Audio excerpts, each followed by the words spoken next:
नमस्कार मंडळी, आज आपण आलेलो आहोत मोजरी येथे राष्ट्रसंत तुकडोजी महाराज यांच्या समाधीस्थळी।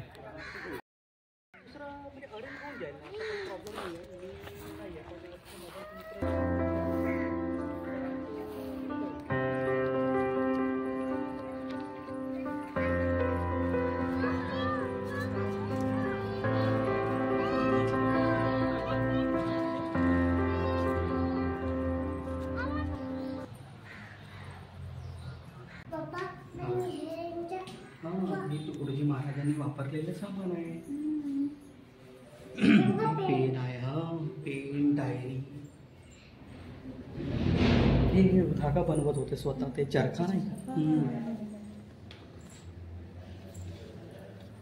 स्वेटर त्यांनी वापरलेले, त्यांची चपला, खंजिरी, ते काठी, विणा आणि ते त्यांच्या ते जे आपण जे मूर्तीला जे दिसते ना त्यांचा कुर्ता, अशा पद्धतीचा तो कुर्ता,